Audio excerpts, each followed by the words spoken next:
nu sunt neapărat niște cifre ca să ilustreze adevărul din prima repriză. O prima repriză controlată de FCSB, dar destul de steril, neeficient. Două șuturi pe poartă, ambele, nu, unul tras de Tănase, de Pantea cu o lovitură de cap, dar intră Juma, corect. Să vedem dacă a ieșit șut. Nu, pe șut l-am văzut, l-am văzut și pe, da, l-am văzut printre rândurile de grafică de mai devreme, l-am văzut și pe Olaru. Tiam a ieșit. Și o să-l împingă pe Tănase. O, îl bagă pe Stoian, fii atent, încă o modificare. Și înseamnă că a ieșit Toma. A ieșit Toma, da. Logice schimbările. Toma s-a văzut puțin în acest meci în care FCSB are nevoie de jucători care să aducă un pic de lumină, cum spuneai și un pic de strălucire. Așadar, două schimbări. Au ieșit Tiam și Toma. Au intrat Stoian și Ejuma. Ce-i drept, nu se întâmplă de multe ori să-l apropii pe cel care face schimbările. Nu știu dacă am văzut o știre undeva, nu știu dacă e adevărată, cum că patronul le dă mână liberă antrenorilor la meciul ăsta. Dar bănuiesc că se bagă la schimbări. Așa la face. Da. Pressing al lui Stoian. Crețu pentru Ejuma. Din nou Crețu. Ejuma.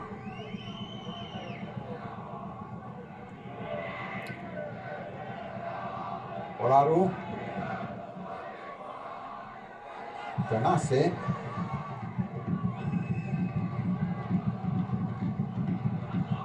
Bine de Romanțu. A oprit mingea lui Tănase. Degajarea lui Robert Popa. Șut. Stoian, Ejuma, ce pasă bună pentru Tănase, în joc Tănase. Ejuma încearcă driblingul, continuă Ejuma, tot el. Apare Stoian. Offside. Din offside, cred că a venit Stoian. Offside. Nu, cred că la Tănase a fost pasă. Tănase, din prima. Dar încă de la începutul fazei. Mihai Marica. Nu știu, eu n-am reușit să înțeleg în ce moment totuși iei decizia de a ridica Fanion. Când faza deja nu prea mai prezintă o probabilitate de a se transforma în gol sau în ceva periculos. La Nord sunt 332 de suporteri ai FCSB, în rest 1387 de spectatori, mulți dintre ei neutri. Bună pasa lui Olaru, foarte bună pasa lui Olaru. Real lungă. Cred că era lungă Stoian. Probabil în afara jocului. Oricum, cum ai spus, mingea prea lungă. A fost Antoche la minge, acum Șerbănică. N-au deloc pretenții de construcție cei din Slobozia. Da, minge scoasă bine la margine, să vedem Cizotti, Tănase cu călcâiul. N-ajunge mingea la Cizotti. Acum Papo. Minge lungă lui Papo. Se retrage Lisandru. Pune bine umărul acolo. Pantea. Pantea a fost cel mai periculos jucător al oaspeților în prima repriză. Două ocazii, mă rog, una, lovitura de cap nu poți să fie la ocazii, dar șutul acela din drop în clasa laterală, la prima bară, a însemnat finalul unei faze de atac bune. Ejuma din prima, atacat acolo de Hamdi.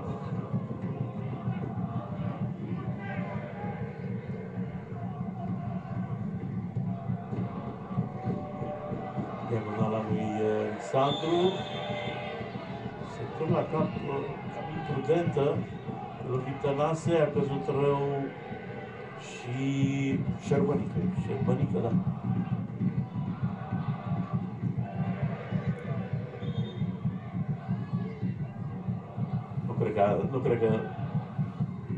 Nu cred că e accidental vreunul dintre ei. Văd că Șerbănică se ține de cap, a aterizat destul de rău. De durut îi doare, asta clar. E și frig afară, Da, orice intervenție la nivelul feței așa nu e deloc comodă. Să zicem mersi, erau alți ani, cei drept îndepărtați, în care la vremea asta, în decembrie, zăpadă era pe teren. Interesant este că, iată, Unirea Slobozia este echipa care a făcut scorul campionatului până acum, 6-1, cu Cixerela. Până s-a ridicat, nu și Șerbănică, cred că se ține de spate, a aterizat rău. Aterizat rău, căzut de sus. Corpul a preluat tot șocul acestei căzături. Spatele a preluat șocul acestei căzături. Văd că și respiră greu. Probabil că își va reveni. Asistiul lui Stoian face 18 ani. Să zicem la mulți ani și să ajungă acolo unde își dorește. Slobozia înregistrează, pentru că joacă meciul de acasă la Clinceni, pierde de peste 560.000 de euro. Probabil că mai degrabă spre 600.000 se apropie aceste pierderi. E înregistrate undeva în luna noiembrie. Echipa cheltuie cam 20.000 de euro la fiecare meci jucat la Clinceni. Din ăștia 20.000, 9.000 reprezintă numai chiria stadionului. Meciul reluat. Tănase, Sprinten. Cizotti, pasă greșită a lui Cizotti, Papo, nici el a continuat bine, acum șut.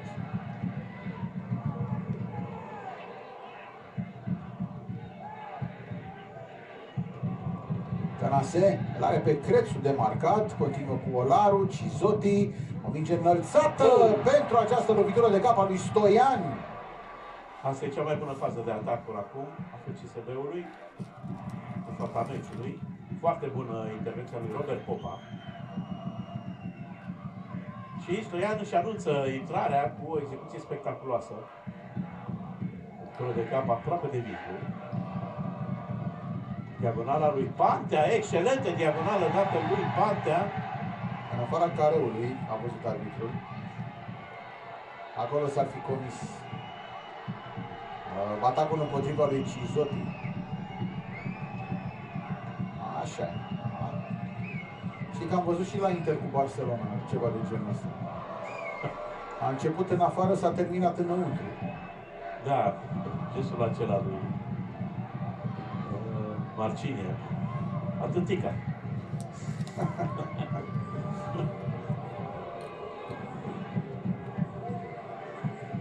Galben, Tănase. Tănase o fi. Ia uite cum face domnul Becali economie de Încă 10.000. Căcing.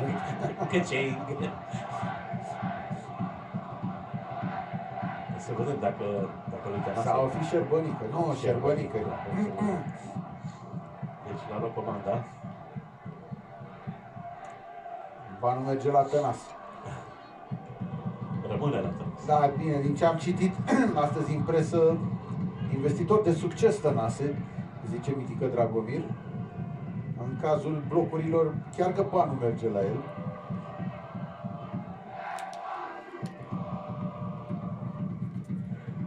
Se stă, probabil că se analizează și la VAR. Deci n-ai cum să-ți dai seama, sau mă rog, la viteza asta n-ai cum să-ți dai seama. Da, s-a analizat. Asta e și stadion din ăla cu dificultăți, cu probleme în analiza VAR. Fiind mic, e greu să amplasezi camerele, iar ele nu au înălțimea necesară pentru o analiză corectă. Perfectă, nu zic corectă, perfectă. Olaru, cel mai probabil va trage de aici. Dacă trage cu stângul. Dacă nu, centrează cu dreptul.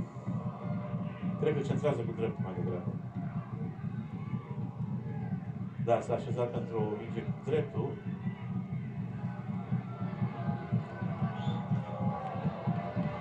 Păi să vezi că așa gândește și adversari. Sau poate încercă să prindă colțul scurt. Un șut pe lângă zid.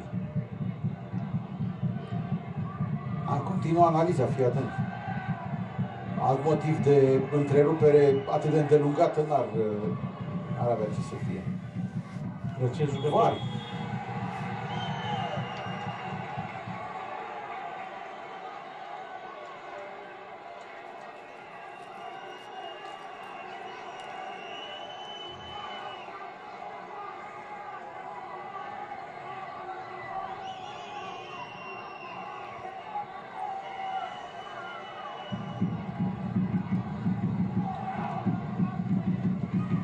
Cred că mai degrabă l-ar ajuta reluarea aia de jos.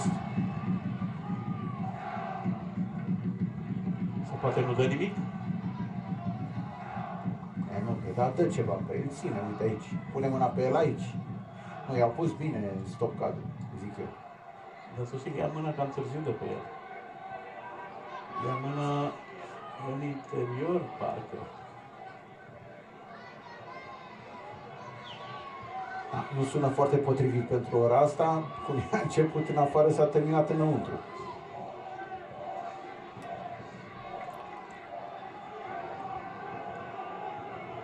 Uite, ăsta e momentul, vezi?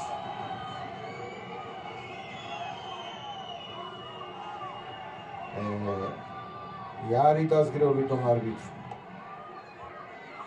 Da, sunt 3 stadioane unde calibrarea VAR este dificilă.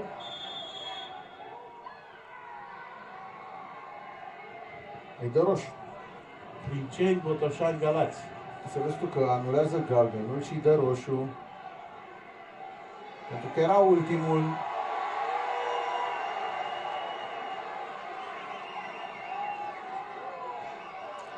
Va avea viață grea la vestiare arbitrul dacă se supără gazdele pe el. Gazdele care cu siguranță n-au uitat că în iulie anul trecut a dat un penalti pentru FCSB la cel 2-2. Are ușor, tare ușor. Și atunci a fost foarte ușor dat acel. Serios. Abia dacă pune mâna pe el.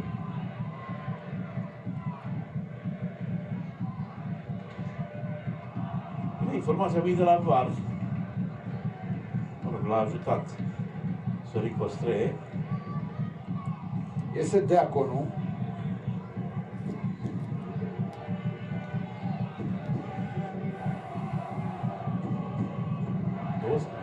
Două schimbări. Intra Falna.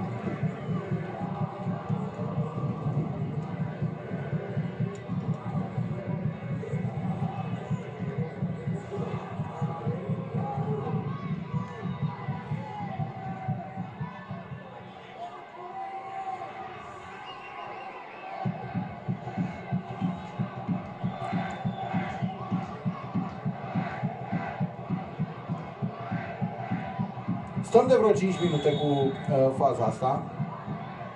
Așează pentru șut. Oricum nu a lovit bine. Șut, luptă să salveze mingea asta. Pintează Falna, Crețu, care a rămas să asigure spatele. Șut pentru Stoian. Faultează Stoian. Da. Da. Lovitură liberă pentru Unirea Slobozia. Deci au intrat Dragu și Afalna, a ieșit Deaconu și n-am văzut cine e al doilea care ieșit.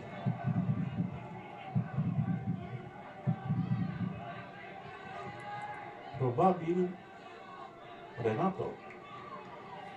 Să urmărim. Afalna, în orice caz, este unul dintre golgheterii echipei și în orice caz, jucător care a evoluat în toate cele 19 etape precedente. Să notăm absența lui Purece, și el, care a jucat în toate meciurile până acum. Purece nu este pe foaie. Și Purece este și golgheterul echipei.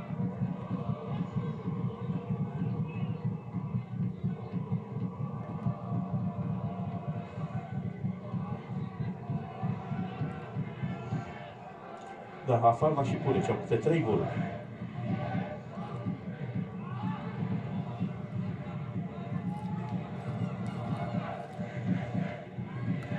FCSB a avut omul plus și la Belgrad, Steaua Roșie.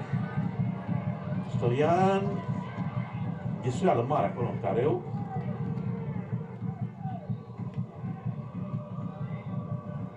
Juma va rămâne la minge. Juma s-a demarcat Stoian, dar îl prinde rău pasa. A fost dată un pic cam târziu, tocmai când Stoian se întorsese cu fața către Juma. A fost nevoie să mai facă o piruetă de 180 de grade, timpul care a pierdut situația aceea favorabilă. Iată pe șut acum. Crețu, primit de la Cizotti. Crețu dă și pleacă, Tănase. Primește Alexandru. Iată pe Afalna, retras. Alexandru, șut.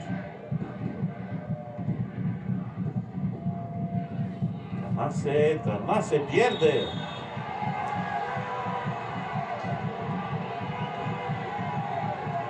Protestează publicul, protestează și Paco.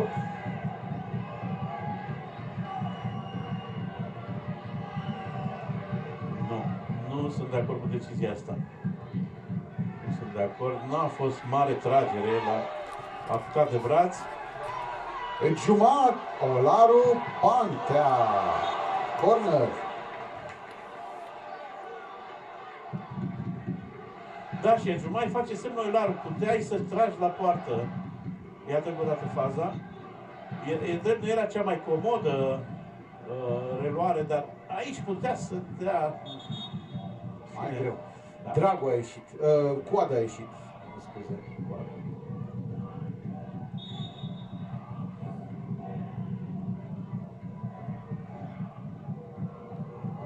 Da, pentru Alexandru! Veni fără marcaj. L-am văzut nu odată marcând pe Alexandru în acest fel. Se duce să-l pupe pe Tănase. Atacând Tănase la a loc. dat perfect.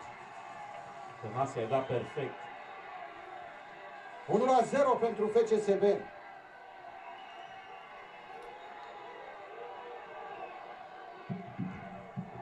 Alexandru este unul dintre marcatorii din iulie anul trecut de la acel spectaculos 2-2. Da, e perfectă schemă. Înclin să cred că este o schemă, pentru că Tănase îi dă la întâlnire, îi dă lung, o traiectorie aproape rectilinie a mingii. El știe ce face, știe că vine acolo Alexandru. Ajunge târziu Dorobanțu și Alexandru scrie un gol frumos. Se îmbrățișează și cu Haralambus. Probabil că e o schemă lucrată pe antrenamente.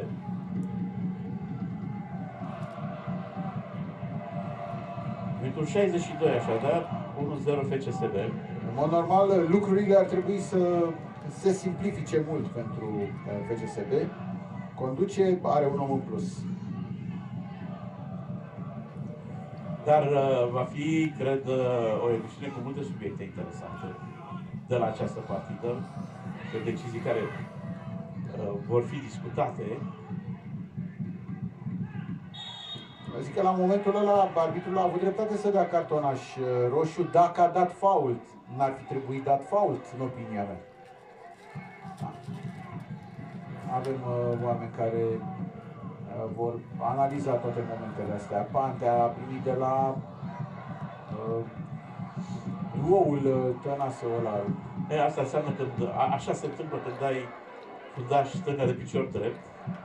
Nu se centreze cu stângul. Dar mai știi, Nae Ungureanu a făcut carieră. Da, da, se întorcea și dădea cu dreptul. Dădea cu dreptul. Iar Nae Ungureanu era, după spusele lui Aurică Țicleanu, fostul său coechipier, era un pachet de mușchi.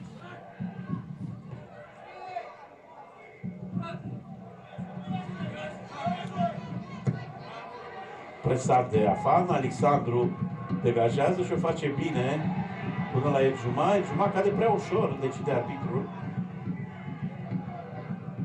Iată de marcarea lui Afan, atac periculos cu o centrare acolo în zona punctului de la 11 metri, minge interceptată de... Chiar sunt curios cine a interceptat-o. Cizotti a fost. Da, nu vine să cred. Da, Cizotti. Pasă corect acum. Olaru pleacă din poziție bună. Olaru capătă prin planul pentru Stoian. Ar fi frumos un gol scris de Stoian de ziua lui astăzi. A făcut ce trebuia. La o fază construită frumos de Olaru. Când te-ai fi așteptat ca Olaru să șuteze el, a trecut pe modul dărnicie. Păi da, cadou de ziua lui, probabil. Dar e de remarcat intrarea lui Stoian, pentru că două ocazii de gol a avut până acum. Pare să fie mai mobil, parcă mai și mai abil decât Ian de aici. Deci a șutat în stâlp. Acum Olaru n-a mai vrut să fie la fel de altruist.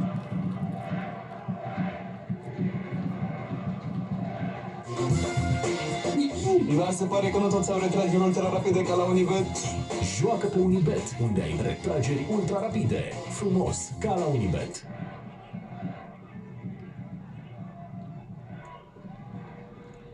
Juma. Crăciun a mai urcat, a rămas la centrul terenului. O pasă bună a lui Șut. Stoian. Din nou Șut. Corner. PCSB insistă, are om în plus. Poate că simte și că adversarii s-au desumflat un pic după eliminare și după primirea golului. Centrează Olaru, respinge Afalna. Tănase. Ce? Uite greșit. Da, cred că insistă FCSB pentru că trupa lui Haralandu știe că în 8 meciuri de până acum în Superliga a deschis scorul, dar n-a câștigat niciodată în cele 8 meciuri. Acest 1-0 nu pare să fie suficient în general pentru FCSB.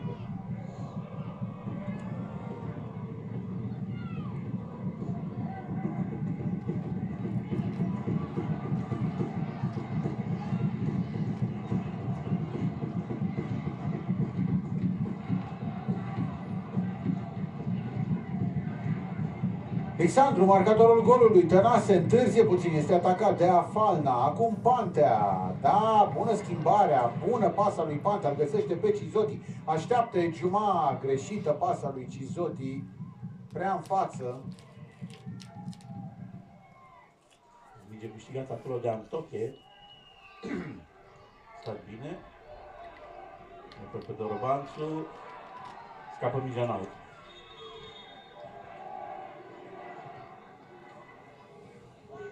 Încă o schimbare. Doi jucători trimite Prepelița în teren. Intră Safronov, Mai intrase Popov. Da.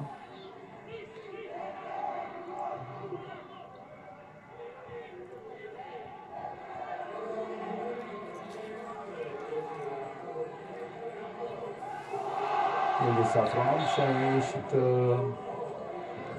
Renato și a intrat Said.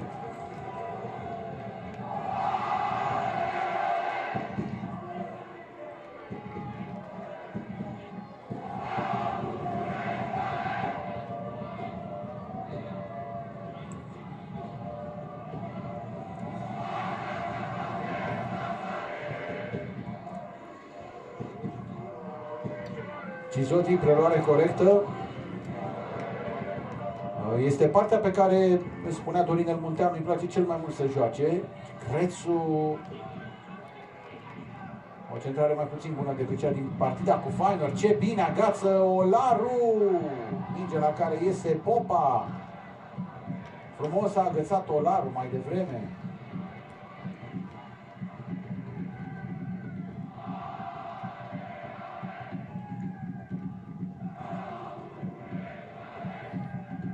Continuă să preseze FCSB. Doi jucători sunt deja în careu așteptând o eventuală centrare.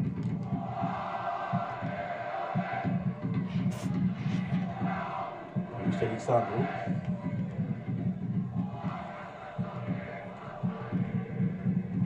Pantea. Gramovaț.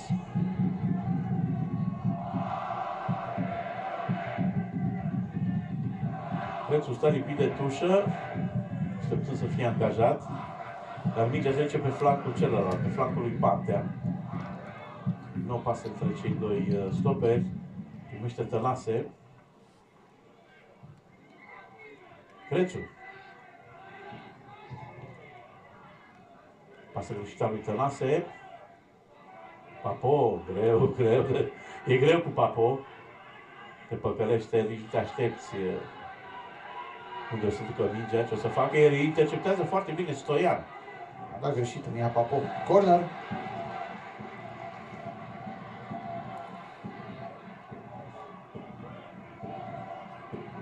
Sigur că e greu de comparat jocul FCSB-ului din această repriză secundă cu ce a arătat echipa în prima parte.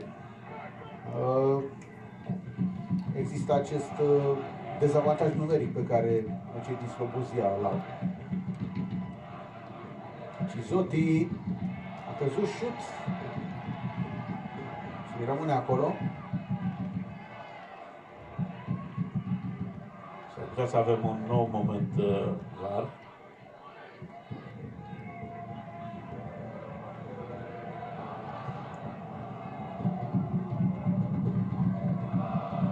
Șut n-a atacat, era în offside. Se întoarce cu greu. Afalna. Nu a fost el. Scuze, a fost Said. Da, Said. Cred că e var acum.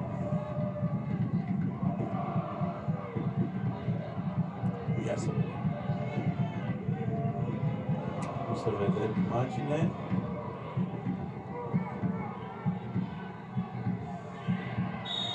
S-a dat un major către timp.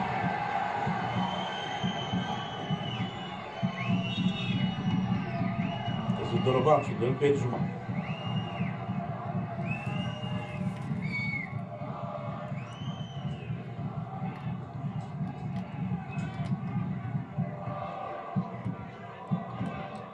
Pune bine piciorul, Papo, se împiedică Crețu, apare însă Peciuma, care dă drumul repede la minge. Stoian are viteză, centrează Stoian, minge deviată însă din Safronov. Încearcă să recâștige acolo Crețu, ajunge însă Cizotti la minge, Crețu se joacă pe tușă practic, pleacă Cizotti, Tănase, Cizotti, lovitură de cap încercată de Juma, minge n-ajunge la el. Recuperează Pantea.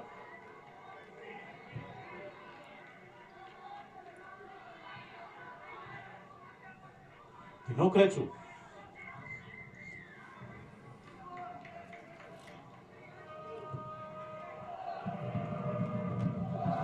Olaru.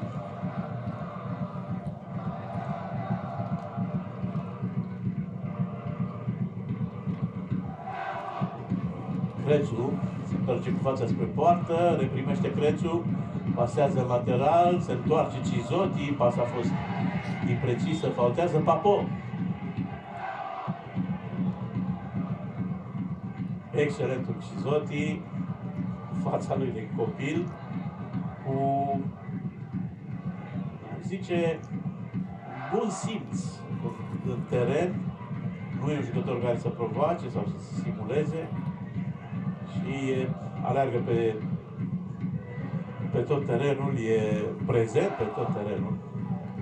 Nu protestează, nu l-am văzut voitându-se, tăvălindu-se. Șut. CSB a făcut o mare, imensă afacere cu el. Iată la cupe Cizotti din nou, stopează mingea, o înalță, a respins de acolo Dinu. Hands. A văzut Hands invers. Ia, așteaptă puțin.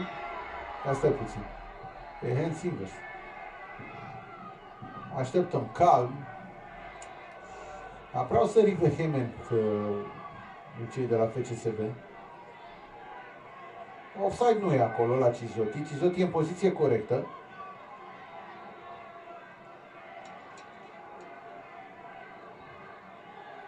Aha, hands-ul lui hands mare. Hamdi. Hamdi.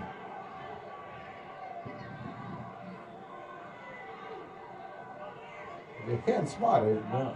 Bine, dacă ne luăm după ce s-a întâmplat în România cu Bosnia, ții minte meciul turc. Da. La fel, o minge căzută pe mâna jucătorului. Bine, acolo era celebrul Macheri, care nu prea pot să ai încredere. Iar mie îmi seamănă mult mai mult faza asta cu cea din meciul Norvegia-România 1-1 din 2003, când i-a căzut mingea pe mână atacantului Cheriu, da? Da. I-a căzut mingea pe mână, lângă el era Chivu și arbitrul a dat 11 metri pentru hands-ul lui Cheriu, a dat 11 metri pentru norvegieni. A fost tot așa o confuzie. Poate aici confuzia e ceva mai mare, pentru că Elgiuma are mânuși, adversarul său nu. Vine și șut și își cere dreptul la penalti pentru momentul ăla de mai devreme. Da, da. Bine, ăla nu prea s-a văzut. FCSB este echipa cu cele mai multe penaltiuri primite în campionat. 9.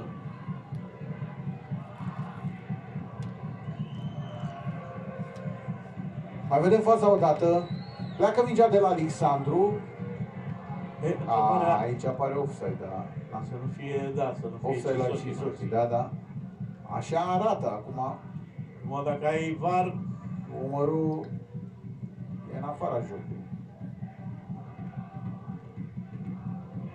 Da, din necunoscutele liniilor.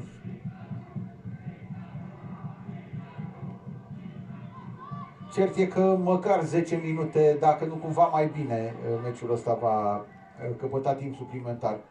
să repetăm, la Clinceni calibrarea camerelor VAR se face extrem de greu. Sunt 3 stadioane, unul dintre ele este Clinceni. Mi se pare că mai e Botoșani și nu mai știu care al treilea, dar contează mai puțin. Offside, probabil. Cu cât te uiți mai mult la faza asta, cu atât... Bine, trebuie să ținem cont de unghiul camerei, care e total inaccesibil. Nu ne oferă deloc o privire corectă. Offside. Da, da.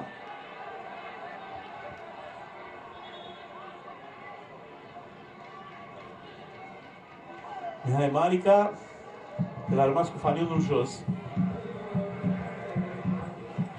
Ultima schimbare, Bărbuț în locul lui Papo. Atenție, Bărbuț, jucător de contraatac, care poate pune mari probleme apărării FCSB. Jucător de viteză, șut bun.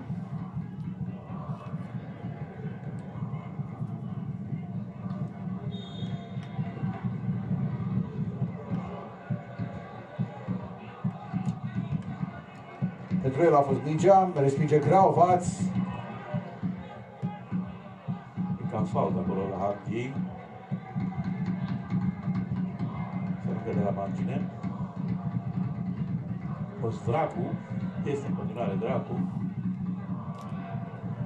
Juma ajunge la minge, jonglează puțin.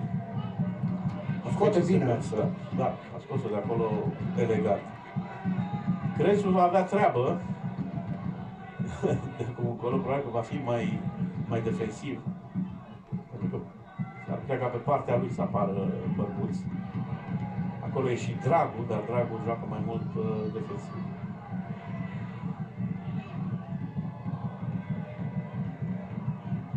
Grauvaț.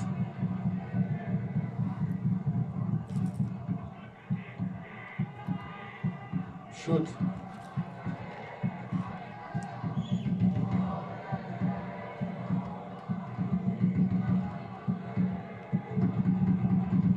Două linii de câte 4 în apărarea Slobozii, plus lup singuratic, Said, în față. Hamdi, presat de Cizotti, acolo este și Stoian. Și ei reușesc să iasă cu o pasă bună, jucătorii gazdă. O lumânare a lui Șut. Minge continuată de Antoche. Șut n-a calculat bine nici ce s-a întâmplat după ce a înălțat balonul. Se poziționase pe un alt loc.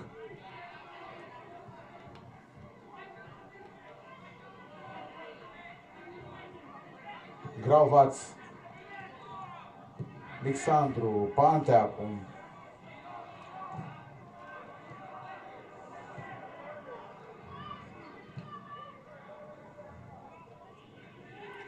Urmează pentru FCSB partida cu Rapid de duminică, în direct la Prima Sport 1. Duminică seară, pe Arena Națională. Ce spectaculos se încheie acest an, cu ce meci, cu ce încărcătură, cu ce tensiune.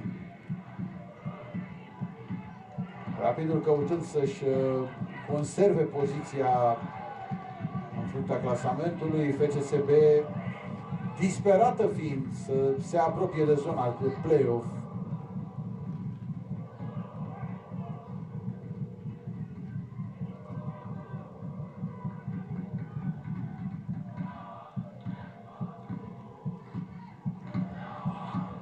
Alexandru, Pantea.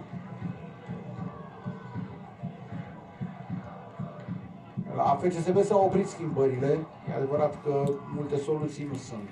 Radunovici, Chiricheș ar mai fi. Asta dacă, sigur, nu te gândești la portari. Crețu, ce neglijent a fost. A lovit mingea greșit cu talpa, cred. Apropo de portar, Târnovanu cred că a înghețat în poartă acolo. Chiar n-a avut niciun fel de treabă repriza asta. Corner! Dragu s-a retras și a scos această minge.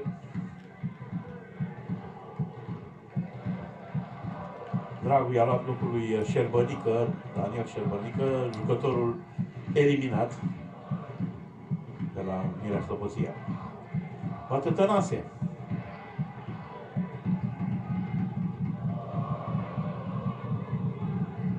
...111 goluri are în total Tănase, marcate în campionatul nostru, Superliga. Apărare om la om. Numai ca un om în minus.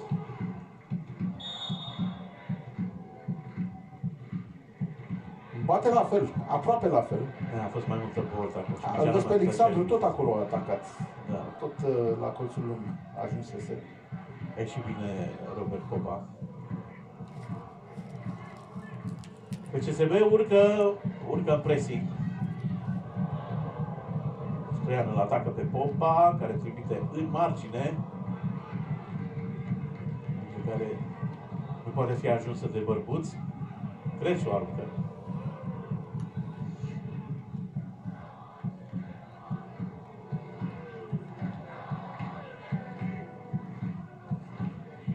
FCSB combina acum mai liniștită, nu se grăbește, chiar o face meticulos. O pasă greșită dată de Crețu, îl avea liber acolo pe Juma. Se demarcă în profunzime Said, urmărit de Graovaț. Cade Said, Graovaț și Șut sunt acolo. Graovaț scoate mingea. Liniștea asta însă e periculoasă, pentru că scorul e tare mic. Stoian se duce să preseze portarul la această pasă dată de Safronov. Crețu depășit, Said nu a atacat, era în offside. Bărbuț are om la pasă, l-are pe Antoche. Bărbuț întârzie. Își face mingea pe șut. A tras în cine? În Alexandru? Nu, în Pantea. Iată acum pe Olaru. Olaru este liber Tănase. întâmpinat Tănase foarte bine. Aici. Foarte bine a intervenit Safronov. Nu prea are cu cine continua. Picioarele lungi ale lui Erjuma intră în acțiune. Dar mingea este recâștigată de echipa gazdă. Dragu. Și Zoti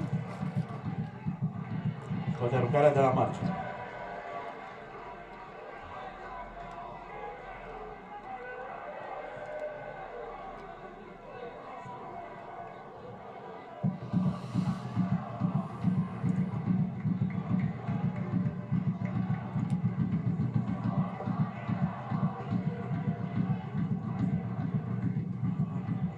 Ce bine lovește Cizotti. Direct la Pantea a dus mingea pasa sa.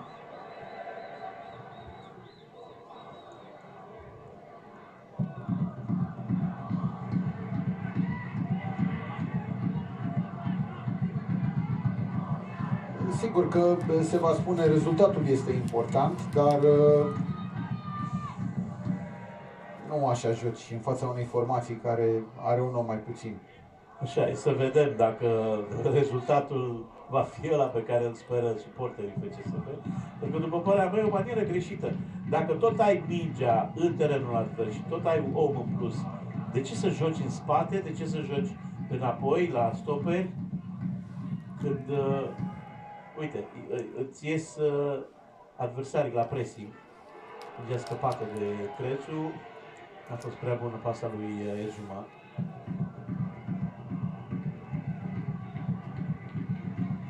În tur, Slobozia a câștigat la București cu 1-0, gol marcat de un tânăr rotund, ce-l cheamă. Bună pasa lui Olaru, foarte bine. Stângul a dat-o rău de tot, de data asta a dat-o rău. Erjuma a dat o excelentă pasă din prima. A fost chiar, puteai să zici că e un asist. A lovit-o rău. Lovit-o rău Stoian, aici mai bine o întorcea către Olaru. Olaru era singur fața la poartă. Dar e ceva mai bine Stoian decât Tiam. Bine, că Tiam îl scoate, cred, în acest sezon. Superba lovitură de cap din meciul cu Feyenoord.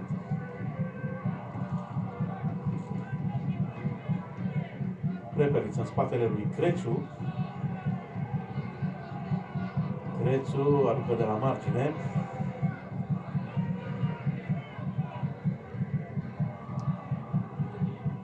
Prângește Stoian. Apare Crețu, pune corpul. Tușă pentru Slobozia. Se grăbește Dragu, dar nu prea are cu cine.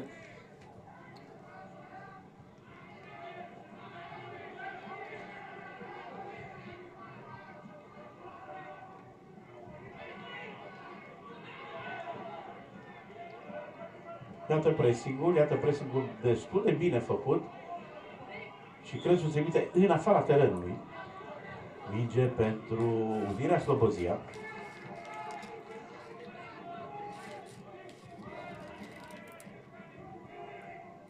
Andrei Dragu a aruncat de la margine, jucătorul a dus de la FCU Craiova.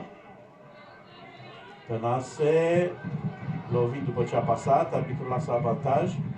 Vine Erjuma din prima, pasă bună, ratează însă stopul Olaru.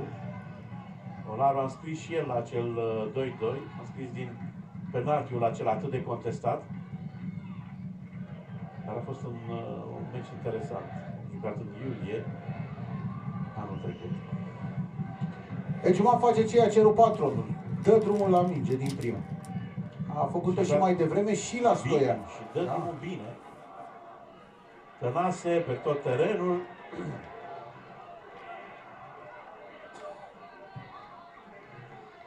Apariții dese în atac, în apărare. Să remarcăm faptul că la golul de 4-3 marcat cu Feyenoord, Tănase a venit din terenul propriu ca să finalizeze și a venit fără adversar.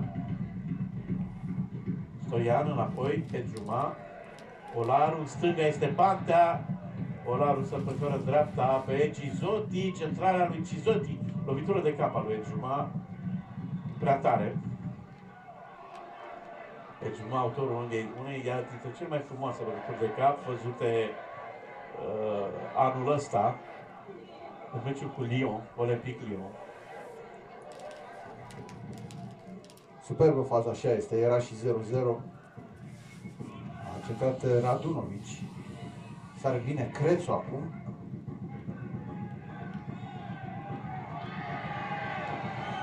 Pentru lasă jocul să continue. Olaru, îl are pe Ejuma lângă el. Pleacă bine Cizotti, preia Cizotti, mingea pe stângul. Un dribbling și nu reușește să ducă mai departe faza și îl faultează pe Safronov.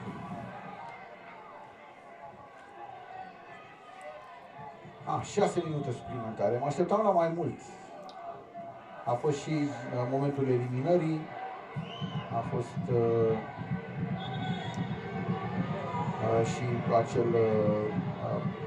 moment al Hensului care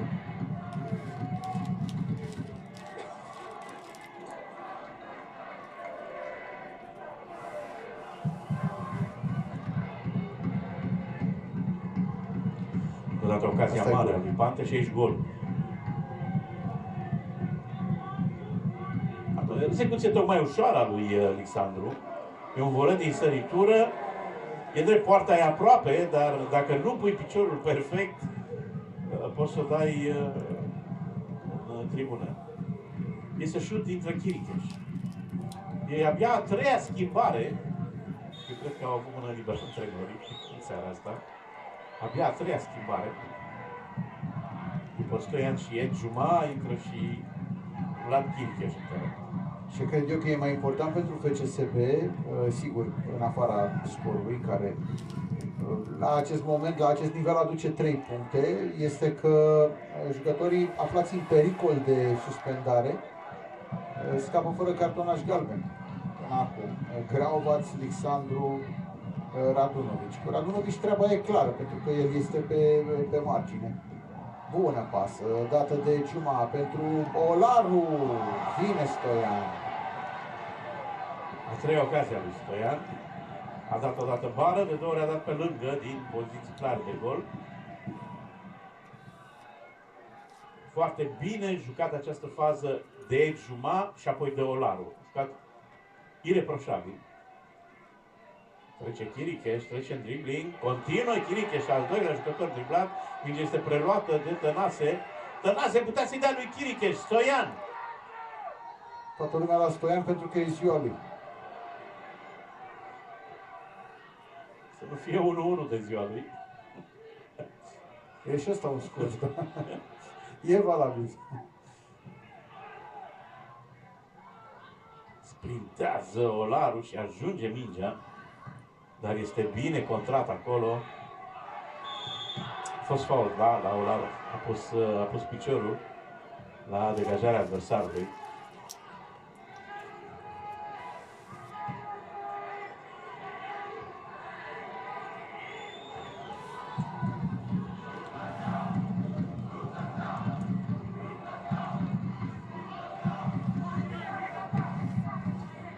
Degajarea lui Pantea, minge întoarsă de Hamdi. Ejuma. Tănase. Ejuma, frumos.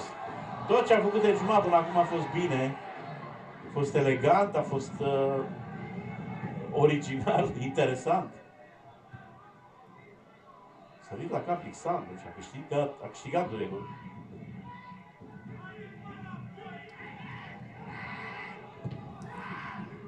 Pantea A fost contrat. De-aia mingea a avut o traiectorie mai scurtă. Bărbuț, de ce frumos aleargă. Ce tare a intrat Chiricheș, cred că ia galben. Pentru asta primește cartonaș galben, cred. Da. Mă rog. Eu așa am văzut. Cam de galben. Soare întârziată. scapă. Grafica nu confirmă. Și uite că mai sunt 2 minute și la fază fixă Slobozia are mulți oameni în careul lui Târnovanu. Chiricheș trece pe lângă minge.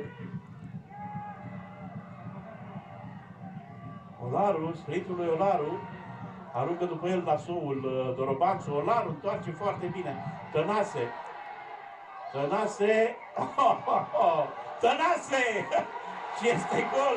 Stoian! De ziua lui. 2-0. Atenție, este asistul lui Tănase. Tănase s-a încurcat în minge,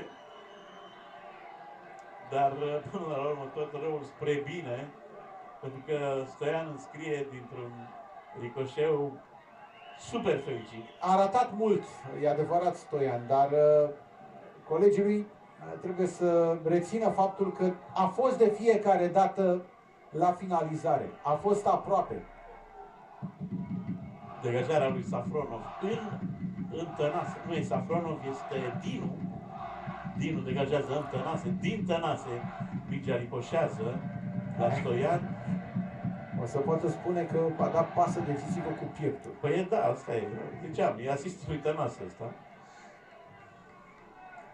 Glumind, desigur.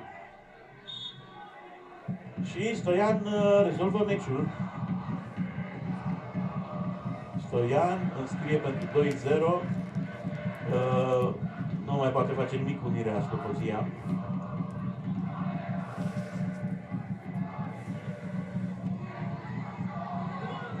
FCSB capătă cu această ocazie 3 puncte. Și cu Stoian care merge la 28. Da, și Stoian de al 3-lea său gol în campionat, la fel ca Bârligea, Olaru și Miculescu. Dar jucând mult mai puțin. 28 de puncte, continuă să fie pe un loc în afara play-off-ului FCSB-ul, pentru că Universitatea Cluj are 30, UTA are 29, Farul e cu 27. Prin urmare, FCSB urcă doar un loc, se duce de pe locul 10 pe locul 9. Etapa viitoare, spuneam, marele meci care încheie anul în Superligă, partida dintre FCSB și Rapid, un meci care se va juca duminică 21 decembrie la ora 20 și îl veți vedea evident în direct la Prima Sportul.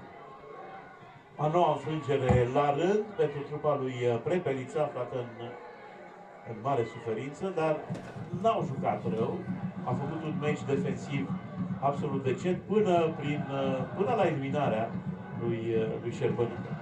FCSB își trece în cont victoria și revanșa față de acest surprinzător 0-1 și urcă, spunea și Costi, pe poziția nouă. Urmează misiunea de analiză a acestei partide, dar și acestei etape. Rămâneți cu noi. Am fost Costi Mocanu și Emil Grădinescu. Cele bune!